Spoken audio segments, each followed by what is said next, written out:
Je suis Nelly Couder, je suis directrice de la communication de Sciences Po Bordeaux. Je souhaitais simplement partager avec vous le sentiment de Sciences Po Bordeaux, à savoir que nous sommes très heureux de pouvoir vous accueillir aujourd'hui dans le cadre de ce premier anniversaire de la chaire Thérèse, qui est une chaire d'excellence à nos yeux, d'excellence à plus d'un titre, à la fois parce qu'effectivement elle nourrit la formation et le master qui est dédié à ces questions, elle nourrit la recherche et puis aujourd'hui on le voit, elle nourrit l'écosystème. Donc c'est extrêmement positif pour nous. Je souhaitais aussi vivement remercier Timothée, Robert qui est présent, qui sont à l'origine effectivement de la chaire, Amélia qui est quelque part, je la vois ici, et bien évidemment tous nos partenaires et mécènes sans qui effectivement ce jour, mais aussi toutes les activités ne pourraient être là aujourd'hui. Merci beaucoup et je vous souhaite une bonne continuation d'événements. Merci.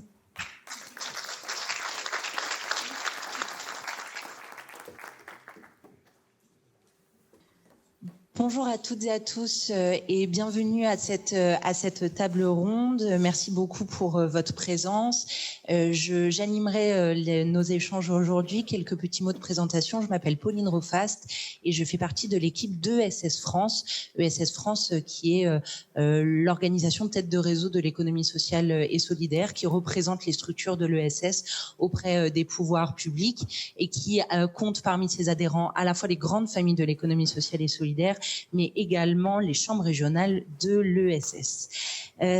Cette table ronde s'inscrit, et la journée de manière générale s'inscrit dans le cadre de la République de l'ESS, un projet qui a été lancé en novembre 2020 par ESS France. L'objectif de la République de l'ESS, c'est de donner les moyens pour que l'économie sociale et solidaire prenne plus de place dans notre société. Et pour cela, on pense que l'économie sociale et solidaire a besoin de définir la vision du monde qu'elle porte, son projet de société.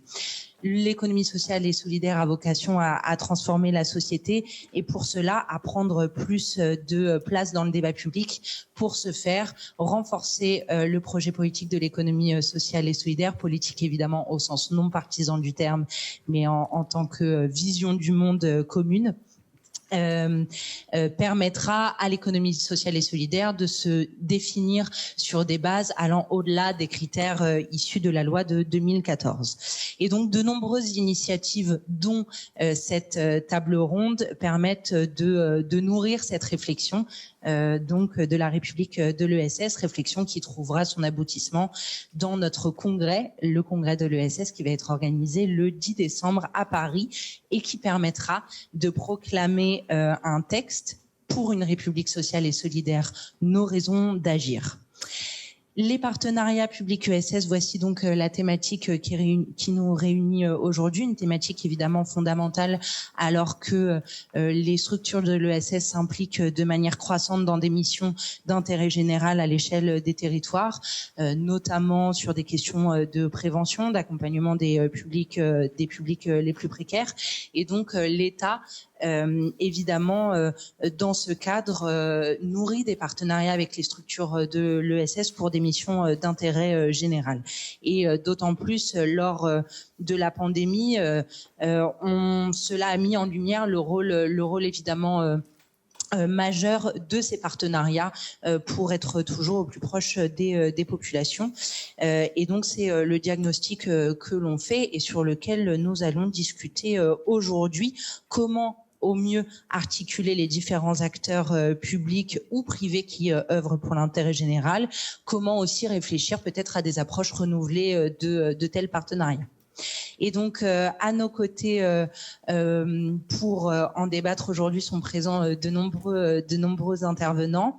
Nous allons avoir tout d'abord une intervention de Philippe Bans, économiste, président du conseil scientifique du CIRIEC international, qui donc s'exprimera lors de cet échange à distance, qui est juste ici.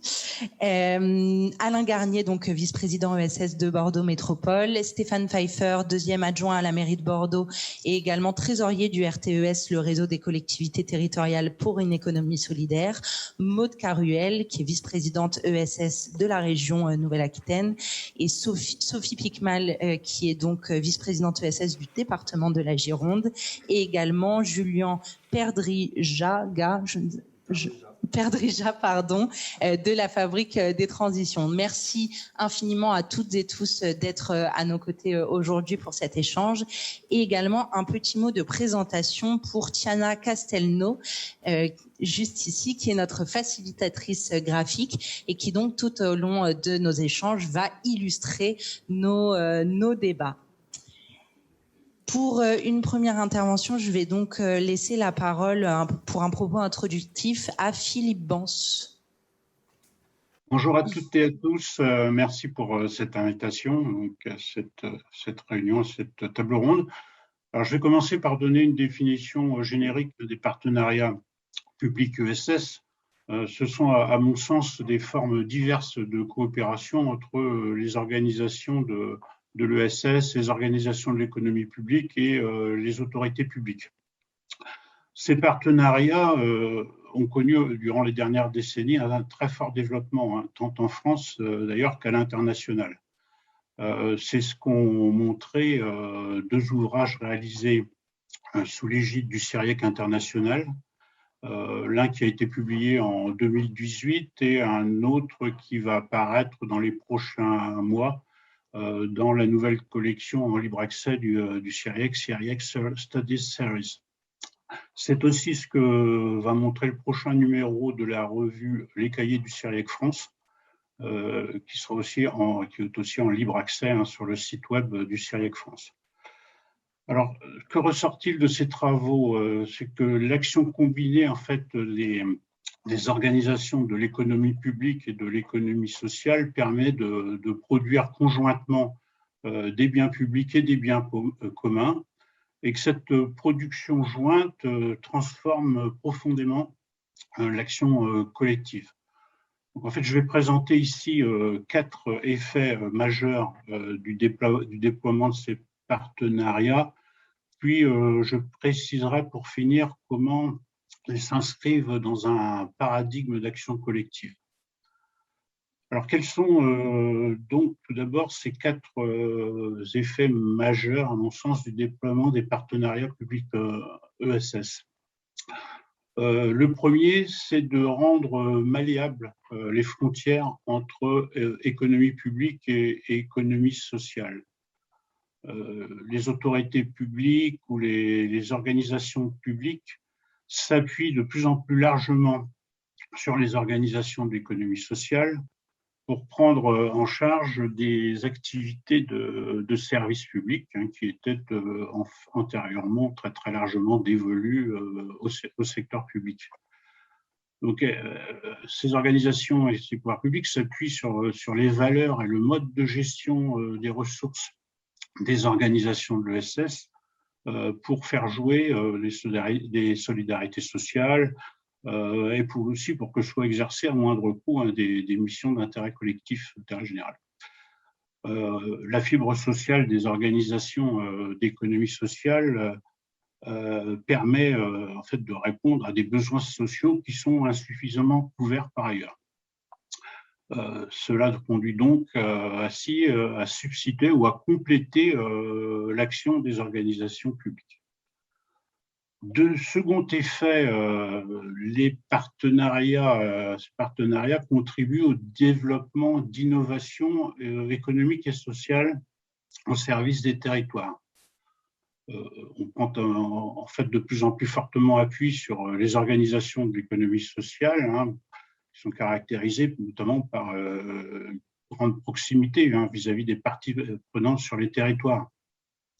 Et donc, à cet égard, les autorités publiques ou les organisations publiques veulent faciliter le déploiement, hein, de dispositifs innovants. Et ils entendent à cet égard donc impliquer plus fortement les parties prenantes. Ces partenariats permettent ainsi d'apporter des réponses qu'on peut appeler modulables, hein, sur les territoires, face à des attentes qui sont différenciées en matière de prestations de services publics ou de production, hein, de biens publics ou de communs. Alors en France, bon, ça se voit à l'international, hein, mais en France, donc les récentes lois ESS et de décentralisation impulsent particulièrement effectivement ces logiques. Troisième effet majeur, les partenariats publics-USS peuvent induire des mutations de comportement des organisations publiques et des organisations d'économie sociale. Ils peuvent conduire clairement à une certaine banalisation des comportements, donc en d'autres termes à ce que de moindres spécificités de ces organisations s'exercent. Et c'est notamment le cas lorsque les autorités publiques cherchent à instrumentaliser ces organisations en les soumettant à de trop fortes contraintes, notamment relevant de logiques financières.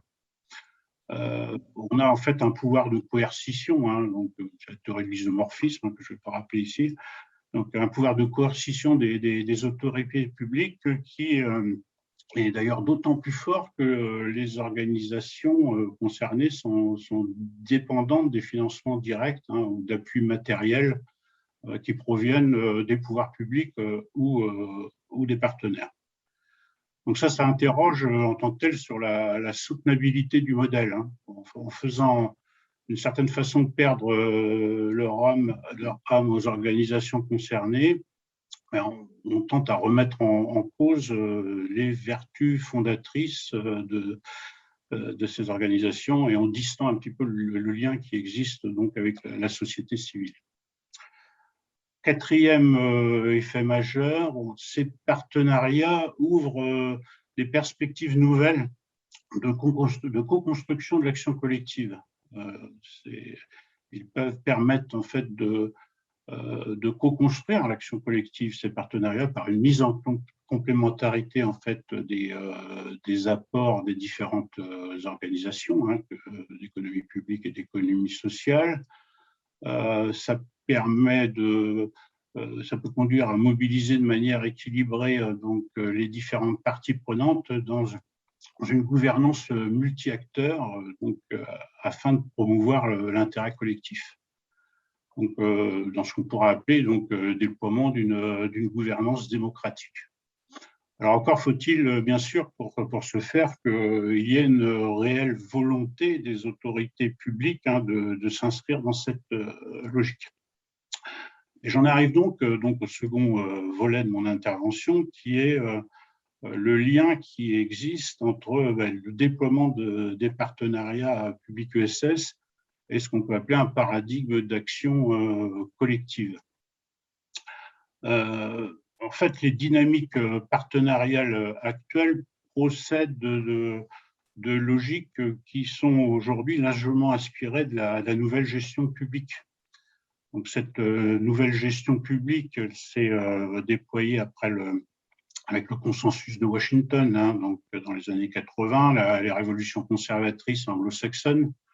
Donc, c'est une nouvelle doctrine qui a émergé, qui, d'une certaine façon, balise les formes d'intervention publique aujourd'hui. Ça s'est déployé à travers le monde et ça a gagné à la France. Donc, et on peut dire que foncièrement, on est dans ce cadre de mise en œuvre de l'action publique aujourd'hui. Alors, ça a suscité cette doctrine, la dynamique des privatisations, la contraction du périmètre de l'intervention publique directe.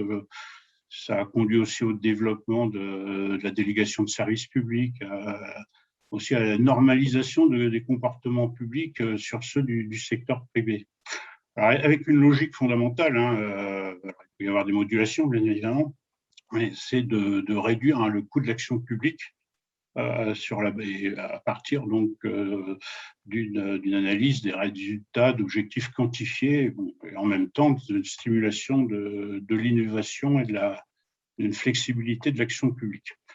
Donc ça, c'est un paradigme d'action collective d'action publique qui a finalement suscité le développement des partenariats publics-privés, donc les fameux PPP, qui se sont déployés à travers le monde, notamment, et pour produire des biens publics. Mais avec, ceci étant, des réserves théoriques qui sont en train de monter, des réserves, des critiques qui montent vis-à-vis de ce qu'on a affiché comme des vertus théoriques. un problème d'asymétrie d'information, de transaction, d'incomplétude de contrat notamment. Bon. Alors, ce déploiement des partenariats publics-privés, à son côté, on a finalement un développement des partenariats publics-ESS. Évidemment, l'ESS, c'est une forme très particulière d'économie privée. On ne va pas rentrer dans les distinguos, mais donc on a bien évidemment des organisations qui sont de nature tout à fait différentes. Et de la même façon que les pouvoirs publics cherchent à mobiliser donc les entreprises privées, elles cherchent à mobiliser l'ESS à travers effectivement ces spécificités pour finalement les inscrire dans leur propre logique de réduction parfois des coûts de l'action publique. Bon. La démarche est parfois très centraliste, c'est-à-dire qu'en fait, il s'agit donc d'inciter, de conduire les organisations donc à finalement mener des actions qui sont conformément aux attentes des autorités publiques elles-mêmes. Et effectivement, c'est de nature à poser donc les problèmes que j'évoquais précédemment en termes d'isomorphisme institutionnel, donc de banalisation des comportements donc des organisations de l'ESS. Ça se fait aussi au détriment d'une logique de co-construction de l'action collective avec les organisations partenaires. Alors donc, je vois en fait dans ce déploiement des partenariats publics ESS en fait une des formes d'expression d'un processus que j'appellerais de destruction créatrice de l'action collective. C'est-à-dire qu'au fil du temps, disparaissent des formes anciennes d'action collective, d'action publique notamment, et se recréent des formes nouvelles d'action collective, et en particulier à l'appui donc des organisations de l'économie sociale. Alors, je conclus mon intervention en disant que le déploiement des partenariats publics USS, il porte également les germes en fait, d'un changement de paradigme d'action collective. Du fait justement de l'émergence de formes de co-construction de l'action collective, d'une plus grande proximité avec les citoyens, d'innovation sociale sur les territoires, dont sont porteurs justement ces partenariats, eh bien, ils peuvent contribuer à un changement de paradigme de l'action collective, changement de paradigme qui cependant ne peut survenir, à mon sens, que si ça emporte foncièrement la conviction par les expérimentations de terrain qui sont menées, par les actions de promotion qui sont conduites, notamment par la chaire ESS, sur en fait les atouts d'un nouveau modèle d'action collective qui soit plus participatif et plus collaboratif. Donc les partenariats publics ESS ont un rôle très très important à jouer dans cette perspective-là pour notamment s'orienter vers de nouveaux modes de spécification des besoins sociaux et en fait d'une production élargie de biens publics et de biens communs. Pour finir, dans le contexte institutionnel actuel, on peut dire que les pouvoirs publics ont un rôle majeur à jouer pour qu'un tel changement de logique puisse intervenir, et donc pour faire en sorte que l'action collective soit foncièrement partenariale et permette une large implication citoyenne et des organisations de terrain dans la spécification de cette action collective et dans sa mise en œuvre. Je vous remercie pour votre attention.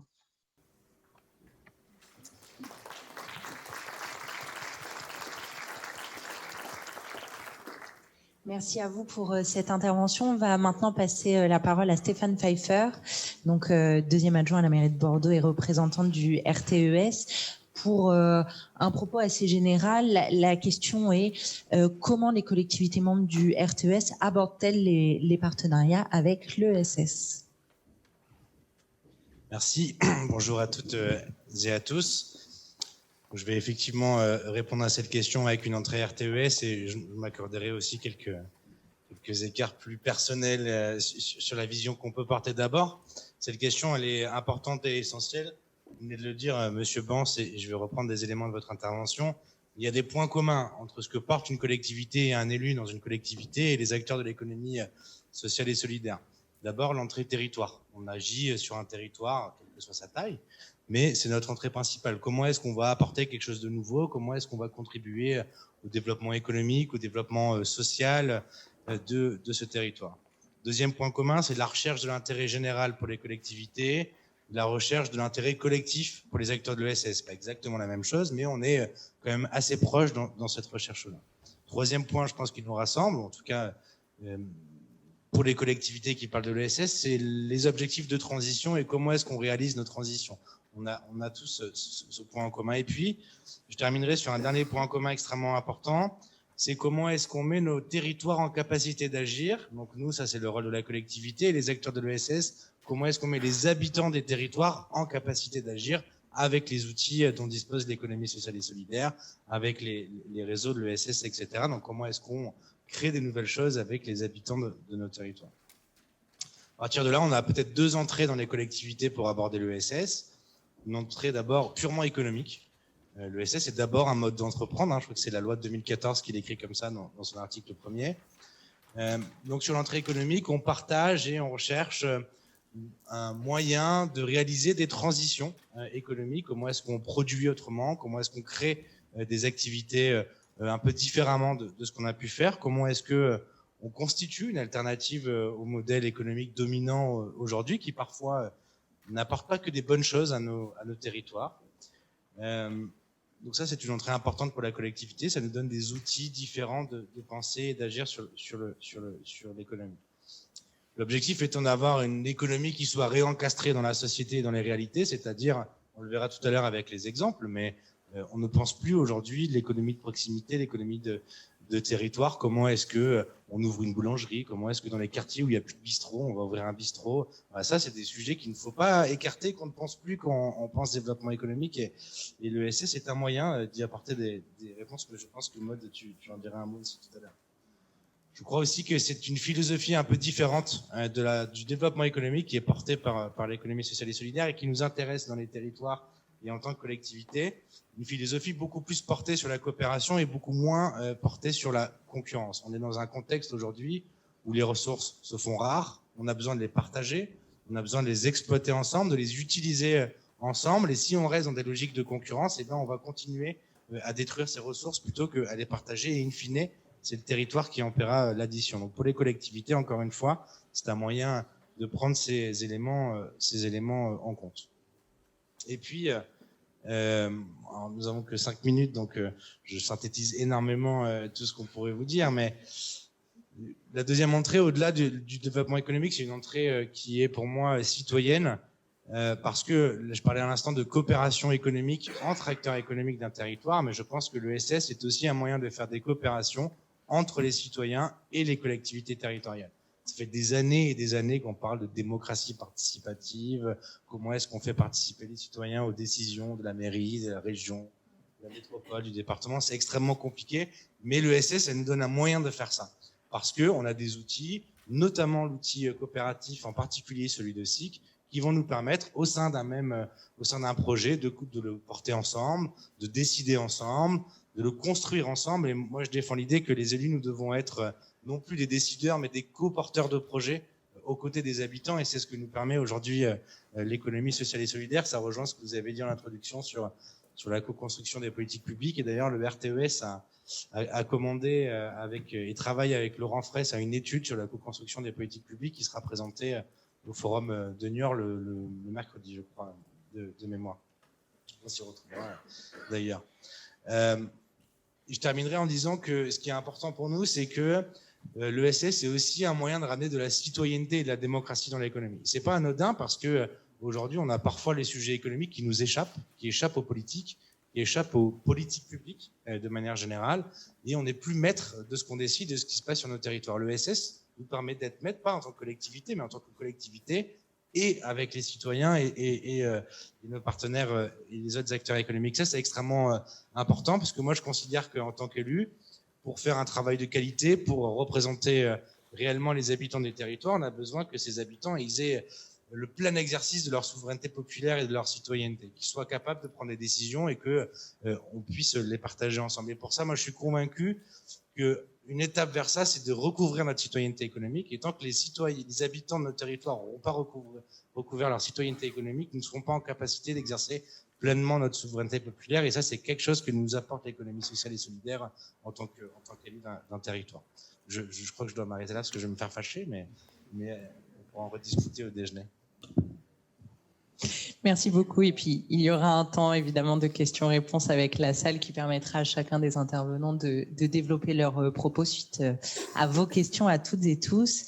On va maintenant laisser la parole à Sophie Pickmal, donc vice-présidente du département, vice-présidente ESS du département de la Gironde, pour nous donner des exemples sur son territoire d'action procédant de partenariat public ESS. Oui. C'est bon? Oui, merci. Merci de l'invitation. Voilà, je voulais préciser, vice-présidente à l'ESS, non. C'est important parce que je suis vice-présidente à l'urgence sociale. Non, mais c'est pas une erreur, mais c'était pour comprendre pourquoi je dis ça. Vice-présidence à l'urgence sociale, l'habitat, l'insertion et l'ESS. Et c'est pas anodin qu'il y ait cette vice-présidence. Le chapeau, c'est l'urgence sociale. Et dessous, il y a l'habitat, l'insertion et l'ESS. Vous verrez dans mon propos pourquoi je relève ce détail qui, en fait, n'en est pas un. Mais bon, ESS, mais ça me va très bien, hein, vice-présidente à l'ESS, puisque je connais bien ce secteur. Oui, je tiens à commencer mon propos en précisant que nous avons fait le choix au département d'appréhender l'ESS sous un angle spécifique dans ce début de mandature, l'urgence sociale. Pourquoi Parce que l'ESS, elle est assise pour nous sur des valeurs de solidarité, et elle apporte des réponses aux différentes situations rencontrées. Par exemple, la précarité alimentaire, la précarité énergétique, le logement, l'emploi, tout ce qui fait partie de la vie des personnes. Et qu'il est d'autant plus vertueux d'appréhender les politiques de l'insertion et de l'habitat sous ce prisme. C'est un positionnement qui a du sens puisque depuis 2015, nous n'avons plus la compétence économique, la loi NOTRe. Autrefois, nous subventionnons les CAE, les coopératives, et maintenant, nous ne pouvons plus le faire. Alors la thématique de l'atelier, c'est les convergences entre actions publiques et collectives. Eh ben, elle fait fortement écho à l'axe principal de notre politique départementale de l'ESS. Et je reprenais par rapport à la co-construction que disait Monsieur Bans. Nous, on y participe à la co-construction, on est vecteur. Notre règlement d'intervention, il va dans ce sens. C'est un dispositif, notre règlement d'intervention, qui se veut très large, qui est en faveur des projets innovants.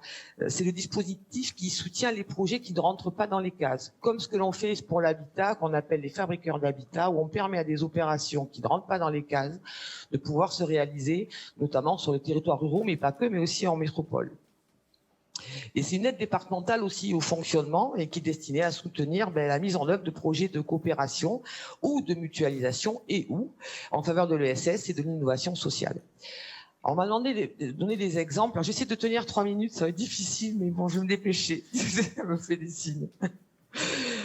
J'ai un exemple que je connais bien, qui est l'exemple de Cap Solidaire en Sud-Gironde, puisque j'y ai travaillé à Cap Solidaire il y a quelques années. C'est une association de loi 1901 dont l'objectif est de fédérer les acteurs de l'ESS dans le Sud-Gironde, qui est un territoire vaste qui va de la Réole jusqu'à Cap-Sûr, en passant par Langon et Pau-d'Insac. Ils ont constaté que la mutualisation, le partage des pratiques faciliterait la vie de tous les acteurs de ce territoire. Et en 2013, il y a eu l'Assemblée constitutive. Il y avait à l'époque 13 structures. Maintenant, il y a 80 structures dans Cap Solidaire. Et j'appellerais la Cap Solidaire un peu la petite Crèce du Sud-Gironde. Voilà. Et c'est vrai qu'ils travaillent sur la mobilité, sur la jeunesse, sur l'emploi, sur la formation, la promotion de l'ESS. Ils ont un champ de travail très large. Et maintenant, ils sont reconnus. Ça n'a pas été facile, mais le département les a accompagnés. Le président Anglaise était là pour l'Assemblée constitutive en 2013. C'était le 3 juillet. Je me souviens, j'y étais. Mais pas en tant qu'élu. Alors, il existe aussi d'autres petits exemples en Gironde, mais il y en a tellement que c'était difficile de faire un choix.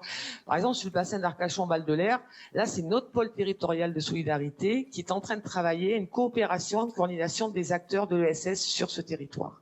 Ils sont en train d'y travailler, on va voir ce que ça a donné. Alors, vous voyez, comme quoi, nous, on essaie aussi d'initier des coopérations. Il y a l'usine végétale qui est connue dans le Libourlet, c'est un tiers-lieu hybride, culture, alimentation, entrepreneuriat. Et il y a aussi des initiatives citoyennes, la boulangerie du Zest, je crois que tu l'as visité il n'y a pas longtemps, où là, c'est des habitants qui se sont pris en main et pour garder leur boulangerie, ils ont créé une coopérative. Vous voyez, la coopération, la coordination, elle a divers et vastes sujets. Est-ce qu'il faut retenir de notre dispositif à nous au département? Alors, dispositif, on n'aime pas trop dispositif, mais il faut bien lui donner un nom, au règlement d'intervention. Mais on va essayer de faire qu'il soit assez agile. C'est qu'il est soucieux des initiatives avec une gouvernance partagée et collective. Et ça, c'est quelque chose à laquelle moi je suis très attaché, à la gouvernance partagée. Pour moi, l'ESS, c'est une histoire de gouvernance. C'est ce que je dis souvent. Et c'est un soutien au projet particulièrement attaché au développement social. C'est une compétence du département que porte ma collègue Martine Jardinet. Et qui a une importance dans les territoires ruraux, non métropolitains, mais aussi en métropole. Nous, on essaie le département de le développer en territoire rural, mais on participe aussi aux opérations qui sont sur la métropole. Et un dernier mot sur la coopération, parce que là, ça va être un champ qui est assez important pour la nouvelle mandature, c'est la sensibilisation des jeunes à l'ESS. C'est un sujet sur lequel la coopération, elle est indispensable pour ouvrir la porte des écoles et la porte des collèges. Et justement pour la citoyenneté, parce que justement l'ESS, ça va apprendre à nos jeunes, qui sont les citoyens de demain, à coopérer entre eux. Et c'est un des axes, je crois, de la convention quadripartite entre Bordeaux Métropole, Bordeaux, la région et le département. Bon, j'en ai fini juste dire que les coopérations, c'est vrai que les politiques, on les accompagne. Mais moi, je l'ai vu sur le terrain. C'est aussi la rencontre de personnes et ça vient du terrain et ça vient des acteurs du terrain. Et quand ça vient du terrain, ça marche. C'est ce que j'ai toujours dit et que je continuerai à dire. Je vous remercie. Si j'étais longue, ouais, c'est vrai. C'était parfait, merci beaucoup. On va maintenant laisser la parole à Alain Garnier, donc qui est également vice-président à l'ESS, peut-être également avec d'autres missions, donc à Bordeaux Métropole pour une même question. Voilà, nous donner des exemples de partenariats public ESS dans son territoire. Merci, donc bonjour à toutes et à tous. Oui, je suis vice-président de l'ESS et aussi de l'économie de proximité, mais c'est pas forcément antinomique, pas du tout même. Donc merci à Timothée, à la chère Tess pour cette invitation. Je vais aller vite, je voulais faire 3 exemples, je vais réduire à 2. Voilà, pour ce qui concerne la métropole, le partenariat public-acteur SS a commencé à se développer il y a une dizaine d'années. Nous souhaitons aujourd'hui, avec la nouvelle majorité, impulser une nouvelle dynamique à l'ESS au travers d'initiatives qui seront de plus en plus présentes sur le territoire métropolitain. Alors, je vais prendre 2 exemples pour illustrer l'importance de ce partenariat. Un premier qui est autour de construit via la commande publique il y a une dizaine d'années, et puis un autre qui est en train de se construire via l'outil foncier. Donc, le premier, c'est la conciergerie solidaire, que vous connaissez peut-être. Donc, cette conciergerie est née en 2011, issue d'un accompagnement via Atis et son dispositif de la fabrique à initiative. L'objectif de cette conciergerie, c'est de proposer aux entreprises ainsi qu'aux habitants des quartiers un service de conciergerie de proximité au travers de programmes qui favorisent l'insertion professionnelle des personnes éloignées de l'emploi. Donc, forte de cette émergence sur son territoire, la métropole, la CUB à l'époque, avait lancé un marché réservé d'expérimentation sur 1 an avec la conciergerie solidaire pour lui ouvrir la possibilité de proposer ses services au niveau de ce qu'on appelle le pôle territorial sud à Pessac. Y assurer donc des permanences à l'attention des agents métropolitains.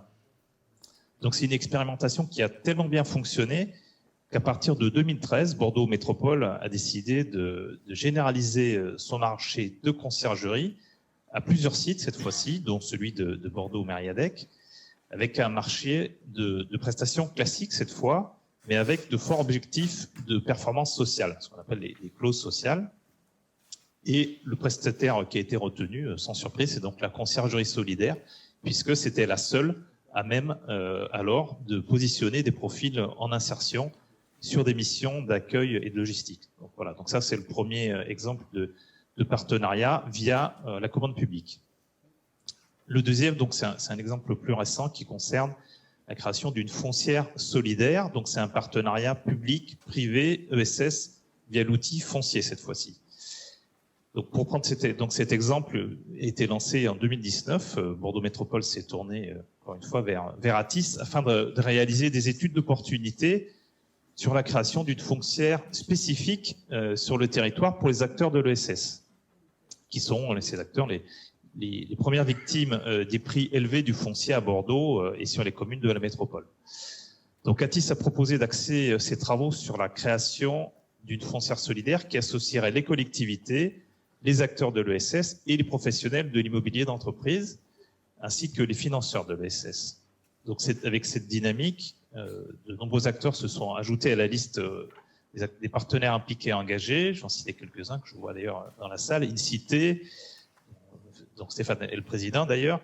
On a Bordeaux Euratlantique, la Caisse des dépôts, la FAB, France Active Aquitaine, qui peut être là aussi, la Caisse d'épargne, Fondation Massif, la CRES Nouvelle-Aquitaine et la région Nouvelle-Aquitaine.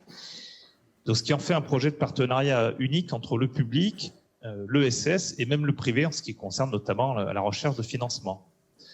Voilà, aujourd'hui, donc c'est un projet qui est sur les rails avec une existence juridique très récente. Son amorçage est en cours avec le recrutement d'un chef de projet.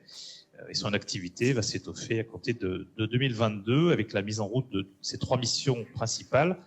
Donc la première, c'est vraiment l'activité foncière, donc l'acquisition de biens et de bureaux à destination des acteurs de l'ESS. La deuxième, c'est l'activité d'agence immobilière, donc qui fera l'interface, cette agence fera l'interface entre les acteurs de l'immobilier et les acteurs de l'ESS qui sont en recherche de locaux. Et le troisième pilier, ce sera l'activité de conseil et accompagnement qui sera dans un deuxième temps pour accompagner les acteurs de l'ESS, pour les aider dans leur parcours patrimonial, dans leur stratégie patrimoniale et leur parcours immobilier. Voilà, donc ce partenariat public ESS privé se concrétisera encore davantage à l'occasion de capitalisation de l'outil par les différentes parties prenantes au sein d'une SIC, une société coopérative d'intérêt collectif. Voilà, je vais terminer. Merci beaucoup. Si vous voulez développer votre troisième exemple, n'hésitez pas, on est encore bien dans les temps. Alors, si on est encore dans les temps, donc le dernier exemple, le deuxième, c'était qui concernait donc Local Bio, qui est un partenariat public ESS via la dynamique coopérative.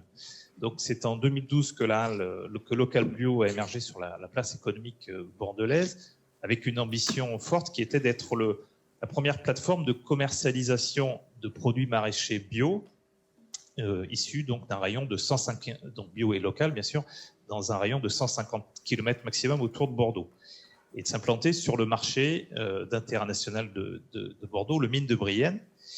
Donc après un accompagnement, j'ai encore cité Atis, mais par Atis aussi, Local Bio a eu besoin d'un appui de la collectivité, alors à la fois un appui politique pour s'implanter au niveau du mine, qui voyait aussi arriver un nouveau concurrent. Donc une première étude de faisabilité, un soutien à l'étude de faisabilité économique, et puis 3 premières années ensuite de financement pour l'amorçage. Voilà. Donc Bordeaux Métropole a envoyé vraiment un message fort à la filière logistique bio, donc en prenant aussi des parts au capital de la SIC de l'époque. Alors c'était symbolique, mais c'était quand même un signal fort puisqu'il y avait donc 5 000 € de participation. Donc voilà pour le dernier exemple que je voulais présenter. Merci. Merci beaucoup pour tous ces exemples éclairants. On va maintenant donner la parole à Maude Caruel, qui est donc vice-présidente notamment à l'ESS de la région Nouvelle-Aquitaine, pour nous parler de la co-construction des politiques régionales de l'ESS, notamment en lien avec la conférence régionale de l'ESS et le schéma régional de développement économique, d'innovation et d'internationalisation. Oui, bonjour à toutes et à tous. Alors, effectivement, je ne suis pas que ESS, je suis également économie circulaire et gestion et prévention des déchets. Donc on peut trouver du sens à l'économie circulaire et l'ESS, mais l'ESS n'est pas que l'économie circulaire, mais en tout cas ça y contribue.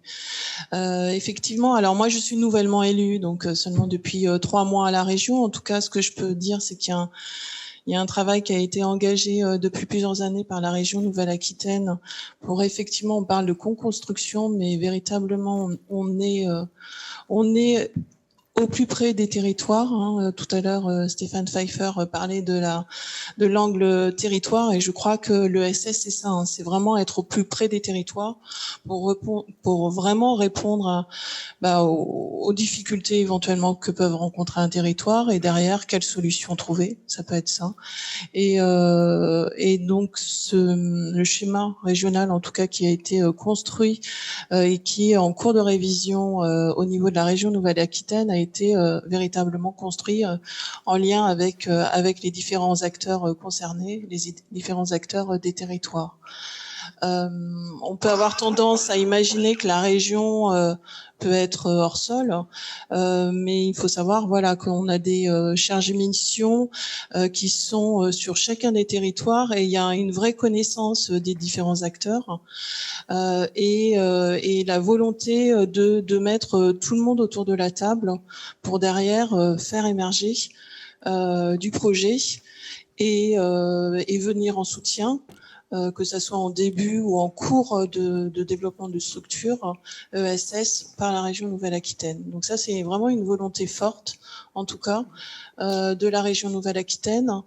Après, les exemples, tout à l'heure, ils sont multiples sur les actions publiques et collectives, en tout cas de soutien de la région. Tout à l'heure, Sophie Picmal parlait des coopératives d'activité et d'emploi. Effectivement, la région Nouvelle-Aquitaine vient en soutien à l'émergence de ces coopératives d'activité et d'emploi qui facilitent l'entrepreneuriat salarial, et on en voit émerger de nombreux sur les différents territoires de la région Nouvelle-Aquitaine. On vient aussi en soutien sur les coopérations qui après peuvent émerger sur des PTCE, les fameux PTCE, pôles de coopération territoriale et économique, qui sont soutenus dans la phase 2 financièrement par l'État, pas dans la phase 1. Donc en tout cas c'est et aussi tout à l'heure monsieur Bans parlait d'accompagner aussi les transitions. Effectivement, c'est vraiment une volonté forte, en tout cas, ces transitions, de les accompagner, et la souplesse des structures de l'ESS permettent aussi d'accompagner ces transitions. On le voit avec l'émergence des recycleries, ressourceries, qui sont vraiment dans cette volonté d'économie circulaire, de réemploi, de réutilisation nécessaire pour nos territoires. De toute façon, on peut pas aller à l'encontre de ça. Il faut y aller, il faut s'investir. Et cette souplesse des structures de l'ESS permet. On parlait d'innovation. Je ne sais plus qui en parlait, mais effectivement, ça permet. Ces structures de l'ESS permettent l'innovation et permettent d'expérimenter pour derrière aller vers toujours plus de transitions, qu'elles soient de mobilité, qu'elles soient au niveau du réemploi, etc. Enfin, il y a tout type de transition. Et ce que je voulais dire également, effectivement, donc accompagner dans les transitions, accompagner les territoires pour faciliter les coopérations. Et ce que je dirais aussi, c'est vraiment, je l'ai vu là dernièrement sur des visites de structures que je ne connaissais pas encore, la boulangerie coopérative du Zest, mais aussi un lieu de vie culturelle basé à l'Aréole, la Petite Populaire, qui ont vraiment véritablement émergé des habitants des habitants de la commune qui avaient envie d'apporter autre chose ou de faire revivre leur centre-bourg. Et une réflexion s'est engagée et derrière, ils ont impulsé une dynamique que beaucoup ont suivi sur le lieu culturel de la Réole. On a 1200 adhérents. Sur la boulangerie coopérative, on a 275 adhérents. Donc vraiment, ces volontés de faire émerger. On parlait de SIC. On voit bien que les SIC aussi émergent sur de nombreux territoires. Cette volonté de coopérer entre habitants, aussi de mettre dans la boucle les collectivités, de les faire investir sur les projets des territoires. On en voit de plus en plus et effectivement on vient en soutien sur ces mises en œuvre de SIC. Enfin voilà, en tout cas les exemples sont nombreux.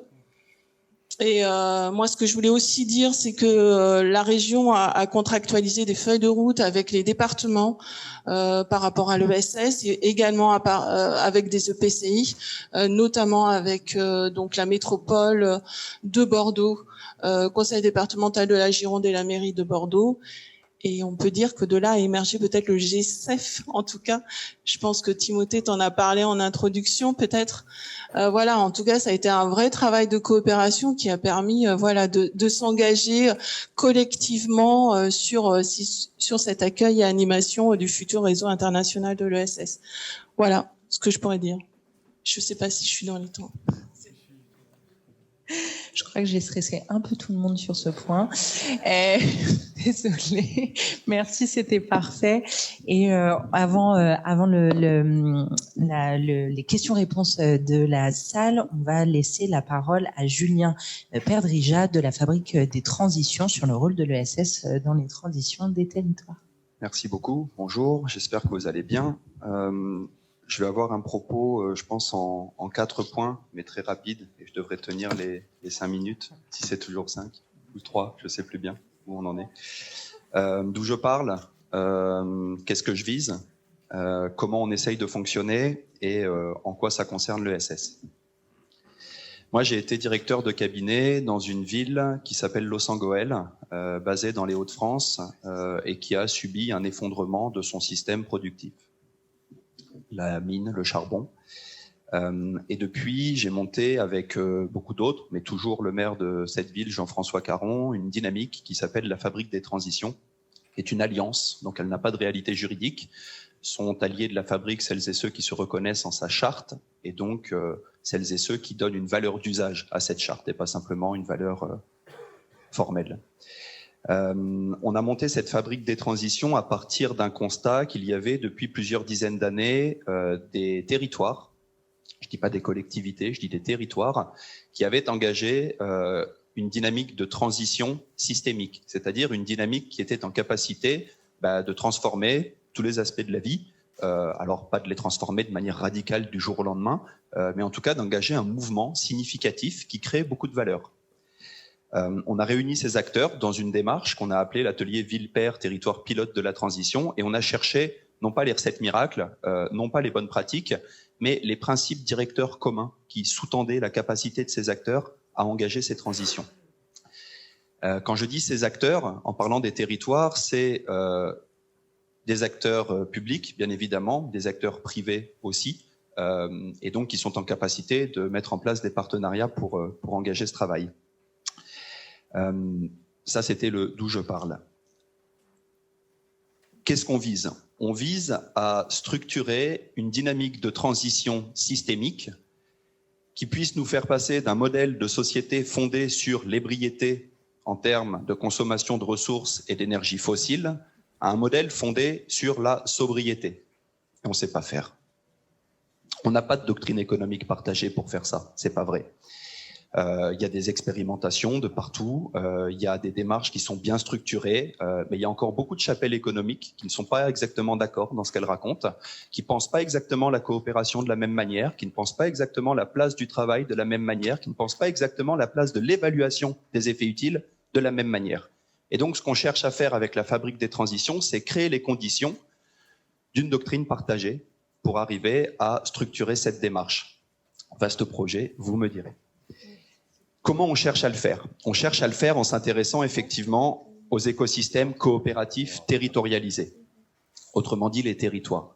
C'est-à-dire des écosystèmes qui se pensent comme une dynamique partenariale entre des élus et des agents d'une collectivité territoriale, toute échelle confondue. Et peu importe les compétences qu'on leur reconnaît officiellement ou pas.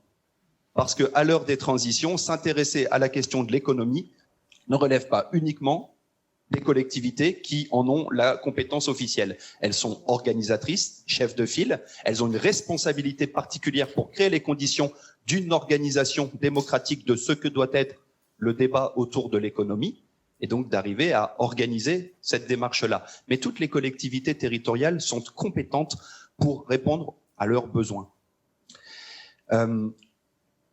Et les élus et les agents des collectivités ne pensent pas exactement la même façon, ne portent pas ces transitions de la même manière. C'est-à-dire que la responsabilité d'un élu n'est pas exactement la même que celle d'un agent. Et quand on parle de continuité de mandat public, il y a certes la continuité à installer au-delà des alternances et au-delà des équipes d'élus, mais il y a de la continuité aussi à installer dans le cadre des mandats qui doivent être des mandats de temps long. C'est-à-dire structurer ces transitions, ça prend du temps. On est parti sur un marathon.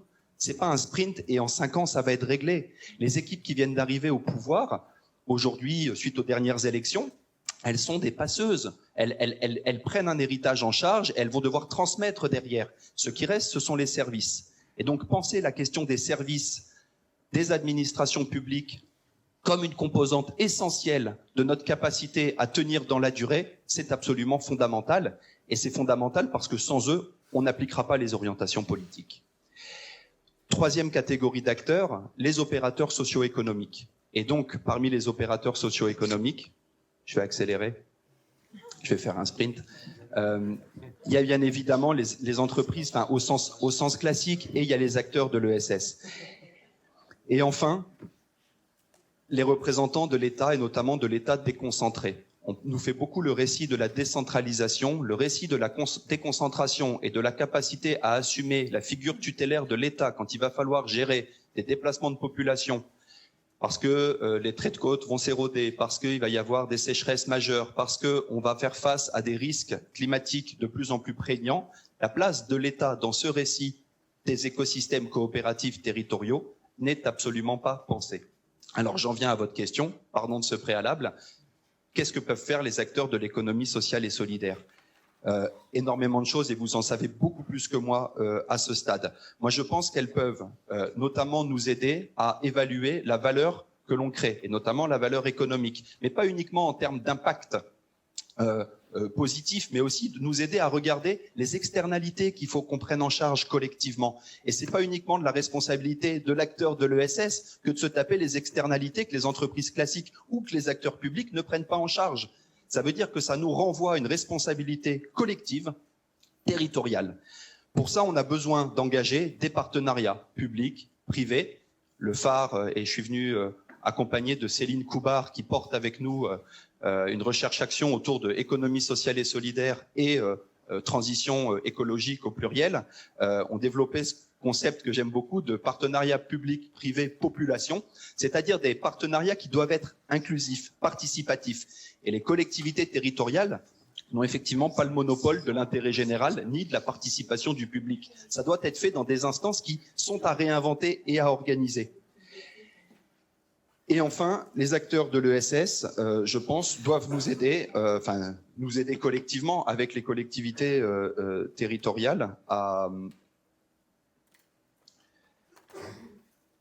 dégager ce que j'appellerais de la puissance publique. Et pour reprendre les termes de Monsieur Bance, ce nouveau paradigme qu'on appelle de nos voeux, qu'on constate sur le terrain, c'est-à-dire comment on passe finalement de pouvoirs publics qui prennent en charge les dimensions d'intérêt général à de la puissance publique qui est co-construite, participative, organisée de manière démocratique et qui est en capacité de résoudre les enjeux et les défis auxquels on est confronté.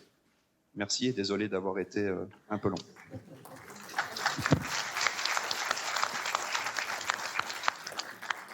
Merci beaucoup pour toutes vos interventions extrêmement riches. On voit bien que l'angle choisi pour cette table ronde est extrêmement large et nous permet de brasser tout un tas de sujets passionnants. On a un petit peu de temps pour quelques questions de la salle. Je sais pas si... D'accord. Donc, il y a un micro qui va circuler. Je vous demanderai de formuler des questions concises, s'il vous plaît.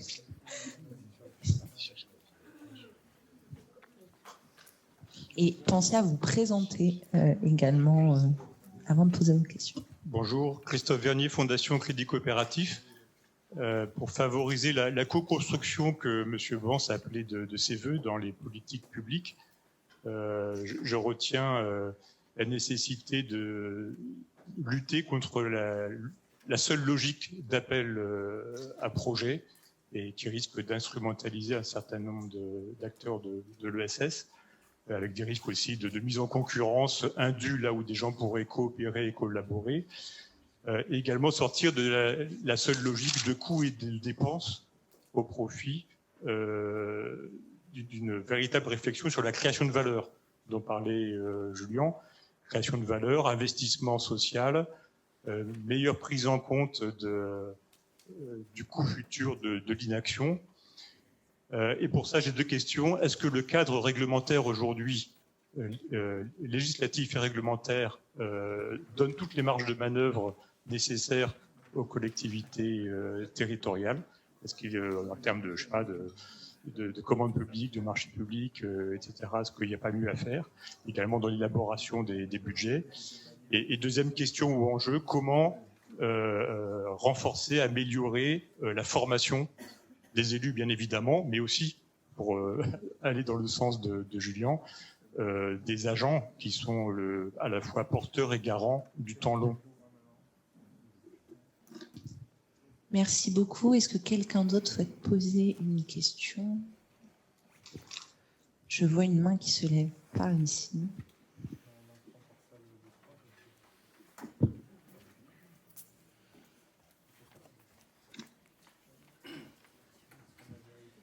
Bonjour, Hubert Georges, président de l'Union régionale pour l'habitat des jeunes.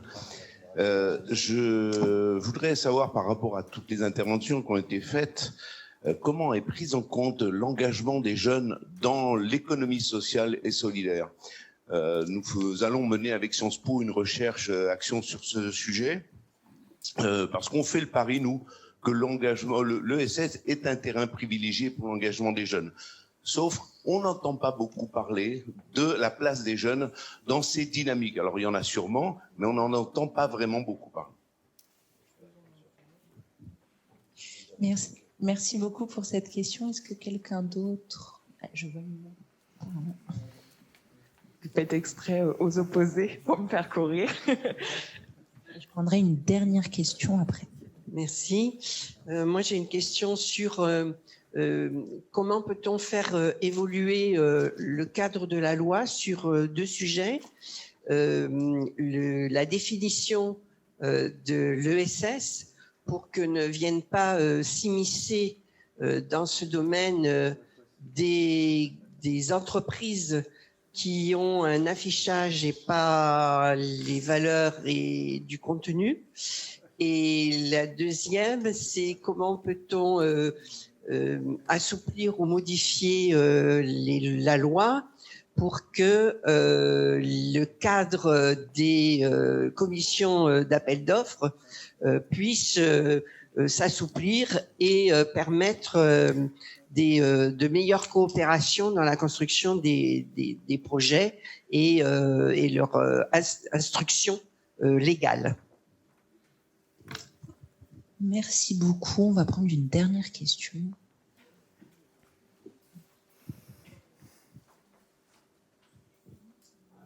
Bonjour, Léo Pometti. Je vais intégrer la mairie de la Couronne en Charente en tant que chef de projet alimentation. Et j'ai travaillé dans le SS auparavant. Et en fait, j'ai une question qui me taraude depuis un long moment. Je ne comprends pas pourquoi on ne crée pas des fonds souverains territoriaux, on va dire, qui qui pourrait orienter l'épargne des concitoyens enfin vers des projets locaux et non dans des livrets développement durable et je ne sais quel truc dans lesquels on ne sait absolument pas où ça va et où finalement on retrouve que ça va dans les énergies fossiles ou je ne sais quoi. Pourquoi on ne crée pas des structures, enfin au moins des fonds comme ça de citoyens à moitié et à moitié aussi dans la logique de l'intérêt général et pourquoi pas dans la logique de financer des SIC, des associations, des entreprises vertueuses, on va dire, de l'économie sociale et solidaire réellement au service des territoires.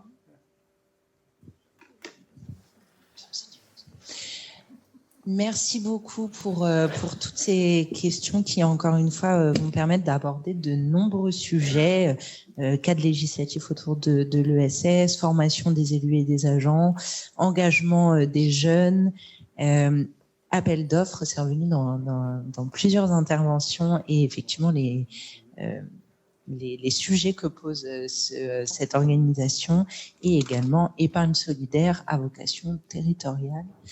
Donc, je sais pas qui souhaite réagir. Julien, allez-y. Alors, je réagirai pas sur le cadre réglementaire. Je pense que on aura sans doute un avis à la sortie de notre recherche-action, mais à ce stade, c'est un peu tôt en ce qui nous concerne. Par contre, sur tout le reste, comment on revoit la question des appels à projets, ou en tout cas, comment on les fait évoluer. Les appels à projets, moi, j'aime bien rappeler aussi d'où viennent les choses dont on a l'héritage aujourd'hui, les appels à projets, les silos dans les organisations, des strates hiérarchiques très bien organisées. Tout ça, c'est pour arriver à faire tenir un système de plus en plus complexe. Les appels à projets, c'est pour éviter de tomber dans le copinage et dans des formes de relations contractuelles en fait qui sont pas si éthiques que ça au final. Donc comment on arrive à faire évoluer ces appels à projets dans des formes qui permettent non pas de retomber dans le risque qu'elles nous ont évité d'avoir, dans lequel elles nous ont évité de tomber, mais comment elles nous font pas non plus basculer en sens inverse dans un régime hyper concurrentiel où finalement c'est la loi du plus fort ou du plus doté en ressources et en capacité de répondre à ces appels qui peuvent répondre. Il y a des techniques pour ça, mais il faut que les fonctionnaires territoriaux se l'autorisent à les sourcer, créer des conditions de dialogue avec toute une série d'acteurs qui a priori peuvent être concurrents mais pourraient être éventuellement coopérants si on leur en donnait les conditions, créer des enjeux de dialogue territorialisé autour de ces questions par rapport. Donc je rentre pas là-dedans, mais en fait la question, je pense que les techniques elles existent, c'est vraiment la question de la posture des élus et des fonctionnaires de la territoriale qui ne s'autorisent pas à pouvoir penser le modèle économique autrement. La place des jeunes moi je pense que en fait ça pose la question de l'éducation populaire. Des associations, des structures d'éduc-pop qui depuis quelques années, dizaines d'années comme ça, subissent quand même une érosion de l'engagement de leurs membres, etc. Et en même temps, cet enjeu de transition qui fait que les jeunes, ils débordent, ils sont dans la rue, ils ont envie de s'engager. Arriver à relier les deux, je pense que c'est une manière d'arriver à faire la jonction et d'avoir les forces vives de la jeunesse pour embarquer. Et puis, ils s'en fichent des chapelles, ils s'en fichent de l'histoire, ils ont envie d'avancer, quoi. Et donc, voilà. Enfin, je voulais dire que nous, on a refait, par exemple, à Los Angeles, un skatepark comme ça avec les jeunes. C'était génial et on a pu travailler au-delà du skatepark en co-construction sur la place de la démocratie, le règlement d'usage du skatepark, la relation au voisinage, bref, toute une série d'externalités du skatepark et donc penser finalement un modèle économique démocratique du territoire. Sur comment on fait évoluer le cadre de la loi. Je répondrai à nouveau pas sur la question réglementaire. Je dirais juste attention, la coopération, c'est pas une question de statut. C'est pas une question de valeur morale non plus. De quel droit peut-on dire qu'une entreprise, elle est plus vertueuse qu'une autre, comme ça, a priori de l'extérieur? Alors heureusement, les statuts, tout ça nous aide à ça. Mais attention de pas tomber dans un phénomène qui ferait qu'on exclurait automatiquement. Alors, je dis pas que c'est ce que vous avez dit, et je vois bien où vous voulez en venir, donc je partage en plus la finalité, mais je dis attention, prenons la question de la coopération vraiment comme un enjeu de travail.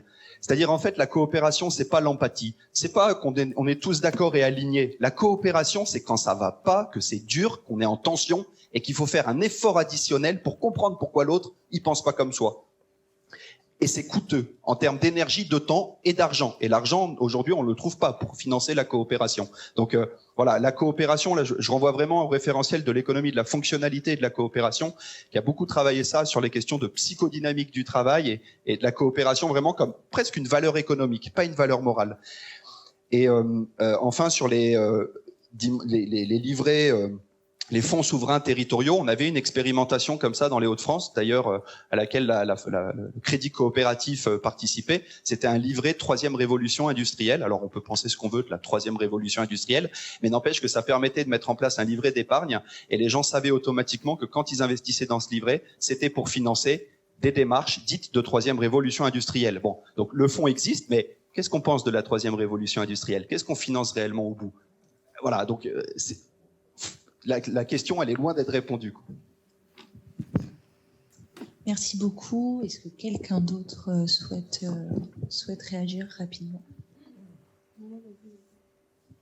Non, mais beaucoup de questions. Alors je vais être un peu lapidaire dans mes réponses. Je pense que le cadre réglementaire, il nous contraint sur plein de sujets, mais je pense que c'est pas le problème. Il nous permet de faire suffisamment de choses pour que déjà tout le monde utilisait le cadre réglementaire à disposition pour faire des choses, on avancerait beaucoup plus vite et on ferait beaucoup plus. Je pense que c'est pas la contrainte principale. En revanche, sur la commande publique, le problème c'est que c'est des réglementations européennes, donc il faut arriver à modifier ces réglementations à l'échelle européenne. La France prend la présidence en janvier de l'Union européenne. Il y aura un sommet en février à Strasbourg sur la feuille de route ESS de l'Union européenne. C'est dans ces cadres-là et dans les prochaines semaines qu'il faudra qu'on arrive un peu à travailler ces sujets-là. Je sais que dans le cadre du projet de loi climat résilience, il s'appelle comme ça maintenant, je pense, je sais plus. Il y a des discussions en cours sur des amendements pour faire évoluer nos SPASER, c'est nos schémas d'achat dans les villes et dans les collectivités pour mettre plus de clauses sociales, plus de clauses environnementales.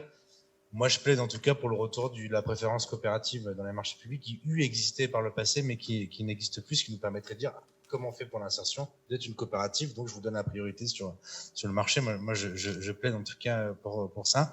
Deuxième bataille à l'échelon européen, on a une difficulté, c'est la question des organismes à but lucratif. On n'a pas la même définition à l'échelle européenne qu'à l'échelle nationale. Et donc, en termes fiscaux, parfois, ça pose de nombreux problèmes. Et ça, c'est un travail qui est important, qui peut nous restreindre, notamment dans le champ culturel. Ça empêche le mécénat des sites, par exemple, des sites culturels, des choses comme ça. Il y a un travail à faire sur ça. Appel à projet versus coopération et concurrence. Je suis pas certain que les deux soient automatiques. C'est pas parce qu'on fait un appel à projet qu'on va engager la concurrence. Surtout quand on fait des appels à projet pour soutenir la coopération des acteurs économiques. C'est ce qu'on a fait à la ville là dernièrement. Considérant, comme vous l'avez dit, je suis d'accord avec vous, que la coopération c'est compliqué. Donc c'est-à-dire qu'il faut qu'on permette un accompagnement, prendre le temps, discuter, voir quels sont les points de convergence et les points de divergence, comment on travaille tout ça et vers où on veut aller à la fin. Et c'est le travail que mènent des acteurs ici. Et c'est notamment ça, ce travail de coopération qui permet aussi d'aller travailler sur les marchés publics. Parce que nous, on vit le Bordeaux métropole, on a les marchés de collecte des déchets. Vous imaginez, je me souviens plus, c'est des centaines de tonnes ou des milliers de tonnes tous les ans qu'il faut récolter. Bon, c'est pas avec nos quatre coopératives locales de ramassage des déchets à vélo qu'on va récupérer les déchets de toute la métropole. Donc c'est comment est-ce qu'on arrive effectivement à coopérer pour répondre à des marchés d'une taille plus grande et progressivement aller piquer des parts de marché aux gros et aux habituels. Je terminerai sur deux choses, je suis long, désolé, mais il y a beaucoup de questions. Sur les fonds territoriaux, alors je crois qu'il y a la NEF qui est dans la salle et France Active qui font ce travail-là d'une certaine manière, de fonds territorial de récupération des LDD et de l'épargne solidaire pour aller financer les projets locaux, et c'est ce que travaille la métropole, pas en tant que fonds territorial de subvention et de financement, mais la foncière que travaille la métropole avec les acteurs de l'ESS. C'est cet objectif-là, c'est aller chercher l'épargne citoyenne, la contribution citoyenne, pour permettre l'accès à des locaux. Donc on n'est pas dans du financement direct, mais ça vient de cet esprit-là. Et sur les jeunes, je pense que la première question, c'est déjà comment est-ce qu'on fait confiance aux jeunes dans notre société, comment on leur montre et comment on facilite de manière générale leur engagement. La question de jeunes et ASS, je suis d'accord avec vous. Je pense à un débouché d'engagement collectif assez évident pour les jeunes, mais il faut d'abord qu'on se pose la question précédente de comment est-ce qu'on les met en capacité d'eux, comment est-ce qu'on discute avec eux, comment ils décident avec nous, etc., etc. Et après, je pense que ça entre guillemets coulera de source, mais on pourra en rediscuter. Je serai prononcé. Je vous passe. Bon, la loi, je ne terminerai pas, c'est la loi. Il y a des parlementaires pour ça, on va être après. Hein. Là, c'est quelque chose qui va se porter. assouplifier, modifier les marchés. Peut-être qu'il faut être un peu malin, comme on dit. Nous, il n'y a pas interdit d'être malin de temps en temps, à voir et travailler. Pour la jeunesse, alors, l'exemple du département, c'est peut-être pas assez, mais on a lancé un budget participatif sur les jeunes de 11 ans à 30 ans. En fait, on leur a donné la possibilité de porter des projets. Moi, j'avais participé aux réunions. C'était un petit skatepark, un petit local pour donner voilà, il y avait énormément on a eu 50 lauréats et là on a donné la parole aux jeunes, c'est vrai. Alors c'est vrai qu'on a des jeunes engagés, mais moi je dis aussi ceux qu'il faut aller chercher, et c'est là qu'il faut développer l'ESS, c'est ceux qui sont pas coopératifs, parce que la jeunesse n'est pas coopérative. Ils sont très individualistes, ils en ont, ce qui se passe à côté de chez eux, ça leur est complètement égal. Et je pense que c'est rentrant dans les écoles, dans les collèges, mais il y a déjà des animations qui existent pour leur expliquer que on vit pas tout seul, que c'est en coopérant qu'on arrive, c'est en travaillant ensemble. Là, moi, je le vois un peu comme ça. Et bon, c'est vrai, la loi, je me dis que moi, je favorisais pas dire les petites structures, mais ceux qui émergent du territoire et qui ont vraiment besoin d'appui. On a des gros, ils n'ont pas forcément besoin de nous, mais ils ont l'ingénierie. Et nous, c'est ce qu'on veut essayer d'apporter au département, c'est aussi l'ingénierie départementale pour les aider à monter leur projet, parce que c'est pas évident. Quand on est une petite structure, qu'on est 3 ou 4, je l'ai vécu, monter les dossiers, c'est pas arrivé. Et nous, on a au département, on a la matière grise. C'est pour ça qu'on a monté le SS différemment. Il y a une vice-présidente, il y a un agent, mais peut-être il y a des agents satellites qui seront référents et qui vont aider. Et on va faire le tour. Moi, je vais faire le tour de la Gironde. Pas longtemps, alors un peu essayer de favoriser, nous, de travailler sur l'ingénierie. Après, le financement, quand on finance une association, on finance de l'ESS, par défaut. Et on finance énormément d'associations au département. Et c'est pour ça qu'on veut avoir aussi une politique au département très transversale entre les vice-présidents. Mes collègues, quand elles vont aider un club, elles financent de l'ESS. Et là, on va le travailler, ça. Alors, on commence, on a 7 ans pour le faire, mais on va le travailler. Et c'est vrai qu'on peut être aussi, nous, facilitateurs de coopération territoriale. Et c'est vrai, avec les habitants, avec les associations, avec la petite commune du coin, et aussi avec l'entreprise, parce qu'il y a peut-être des entreprises, ça les intéressait aussi de rentrer il n'y a pas que des mauvais entrepreneurs, il n'y a pas que des mauvaises boîtes. Il y en a qui sont vertueux, il y en a qui sont pas vertueux, mais ceux-là, ils feront avec leurs moyens de leur côté tout seuls. Voilà un peu ma réponse. Merci beaucoup. Oui, allez-y. Alors moi, je ne vais pas revenir sur ce que déjà ont dit mes collègues, mais moi, je voulais intervenir par rapport, vous parliez de formation. Formation des services, vous en avez parlé aussi, monsieur. Et moi, ce que je dirais, effectivement, nous, les élus, on n'est que de passage, hein. Et aussi, non, mais clairement, bah oui, évidemment.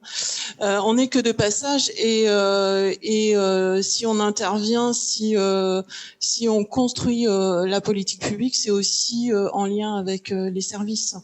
Ils ne sont pas là que dans l'application, mais ils sont là pour aussi travailler avec nous. Et pour moi, c'est essentiel d'avoir des services avec qui on est en complète confiance et avec qui on peut avancer. Ils peuvent être force de proposition et derrière voir comment on met en œuvre les choses. Mais pour moi, c'est pas antinomique les services et les élus. Au contraire, on fonctionne ensemble. Donc après, tout à l'heure, pour moi, c'est plus sur la transversalité. L'ESS, ça parle pas à tout le monde. Mais voilà, certains services, je vois au niveau de la région Nouvelle-Aquitaine, ça parle pas toujours l'ESS. Donc il y a vraiment cette acculturation et on parlait des structures de l'ESS avec leur souplesse. Moi, je trouve que il y a une vraie souplesse. Le service ESS de la région Nouvelle-Aquitaine a cette souplesse d'aller vers les services et de voir sur tel ou tel projet si on peut pas mettre de l'ESS dedans ou travailler avec des acteurs de l'ESS.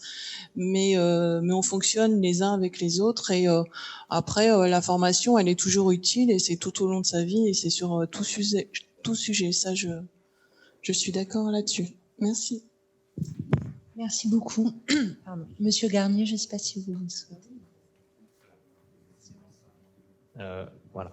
Donc, juste rebondir sur un exemple donné par Stéphane et sur ma commune, puisque je suis maire aussi d'une ville de la métropole, une petite ville, Artigues près Bordeaux. Moi, j'ai pris 3 initiatives pour l'ESS. La première, c'était d'aller vers la gestion des biodéchets de la cantine. Donc, là, j'ai pris une entreprise de l'ESS. Alors ça, j'avais pu le faire puisqu'on était sur un montant faible qui permettait de ne pas passer par un marché public. Donc ça, c'est quelque chose qui est faisable. Mais maintenant, je vais devoir mutualiser avec la métropole, puisque la métropole propose pour les biodéchets une mutualisation des communes.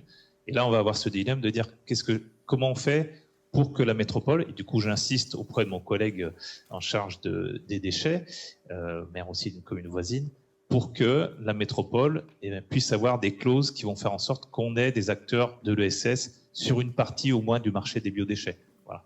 Donc ce qu'on peut faire à l'échelle d'une petite commune, enfin une ville moyenne, c'est plus difficile à l'échelle d'une métropole, mais il y a quand même des moyens, je pense, de le faire, ne serait-ce qu'au niveau voilà, de l'état d'esprit. J'avais fait la même chose sur les déchets papier. Et ce que j'ai pu faire aussi, c'est que c'est aussi l'urbanisme transitoire que l'on met en place dans les communes. Il suffit parfois d'y penser. J'ai une ancienne école qui était désaffectée depuis 5 ou 6 ans, avec un projet d'y faire autre chose dans ce centre-ville. On a fait de l'urbanisme transitoire où, voilà, pendant 2 ans, on a des entreprises de l'ESS qui s'installent, une ressourcerie, par exemple, et peut-être avec l'idée de dire, finalement, cette ressourcerie, pourquoi elle ne resterait pas à cet endroit-là? Comment on peut faire et réfléchir avec les habitants et aussi avec les jeunes, puisque ce sont souvent d'ailleurs des jeunes qui sont dans ces entreprises de l'ESS. Ce qu'on avait imaginé, nous, du commerce en pied d'immeuble, les choses un peu classiques initialement, peut-être arriver à faire quelque chose d'un peu plus en rapport avec l'ESS sur ce secteur-là. Voilà l'exemple que je voulais donner de manière complémentaire et un peu plus proche du terrain en tant que maire aussi. Merci. Merci beaucoup, Monsieur Bans. Je ne sais pas si vous souhaitez réagir à certains éléments. Oui, je pense que toutes les questions qui ont été posées sont d'un grand intérêt, parce qu'elles soulèvent la question effectivement des moyens de finalement permettre à l'ESS d'opérer son changement d'échelle, d'avoir une véritable dynamique. Alors, ça renvoie bien évidemment aux aspects financiers, les questions sur le financement par appel à projet ou la mise en place de fonds souverains. Ça renvoie à la question effectivement de la mobilisation des jeunes finalement pour cette dynamique de l'ESS. Donc, de fait, il y a un cadre qui est pour l'heure le considérer sur le plan du financement de l'ESS qui peut paraître insuffisant, qui ne permettent pas véritablement de prendre en considération dans leur plénitude l'utilité sociale que peuvent apporter donc un certain nombre d'organisations de l'ESS dans le cadre de leur dynamique de développement. Le cadre européen, d'une certaine façon, il est tout de même très, très contraignant. Donc, à mon sens, effectivement, les appels à projets, finalement, renvoient donc à, bien évidemment, à une logique qui se justifie initialement, puisqu'il s'agissait d'éviter qu'il y ait des phénomènes, effectivement, de grande proximité et un type de conflit d'intérêts ou éventuellement de phénomènes de corruption. Bon. Alors, le cadre réglementaire est bien évidemment nécessaire à cet égard, mais il est relativement rigide et je pense qu'il est nécessaire de le faire évoluer. Alors, c'est pas simple en la matière, puisque on se trouve face à des règles européennes. Bien évidemment, c'est la dynamique, la logique politique qui doit effectivement amener, je pense, et à travers le relais qu'on peut avoir au niveau européen, pour rendre les choses plus souples en termes de financement de l'ESS et pour permettre effectivement que l'ESS puisse véritablement opérer son changement d'échelle. On voit bien qu'il y a une dynamique qui est à l'œuvre, mais avec des freins. Les fonds souverains, tels que ça a été évoqué, effectivement, territoriaux, sera un moyen d'opérer effectivement l'obtention de ressources, c'est-à-dire des ressources qui seraient utiles au développement. Sur les jeunes, bien évidemment, ils ont un rôle essentiel à jouer. Alors, moi, ce qui me semble, c'est qu'aujourd'hui, on a quand même un engouement des jeunes pour l'ESS. Il faut pas les décevoir en la matière. Donc, c'est par des actions de terrain, etc. Je pense qu'on peut effectivement les mobiliser très largement en faveur de l'ESS. Un dernier point, il y a une question importante qui se pose pour l'ESS, c'est la question de l'évaluation des projets, hein, et de leur rôle dans la dynamique économique et dans la dynamique territoriale.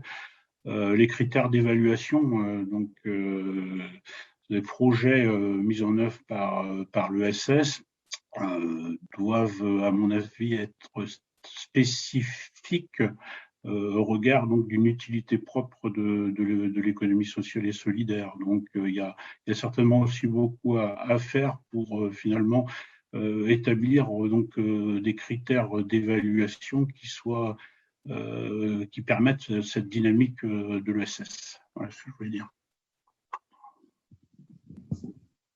Merci beaucoup à toutes et tous pour vos interventions aujourd'hui et pour la qualité et la richesse de nos débats. Et un dernier élément, puisqu'on parlait d'engagement des jeunes, on me souffle dans l'oreillette que Martin Georges, qui est donc étudiant à Sciences Po Bordeaux et également fondateur de la SIC étudiante Access, va s'exprimer cet après-midi sur l'engagement des jeunes. Et ils ont leur AG constitutif, il me semble, à 13h30 aujourd'hui pour celles et ceux qui souhaitent assister à tout cela.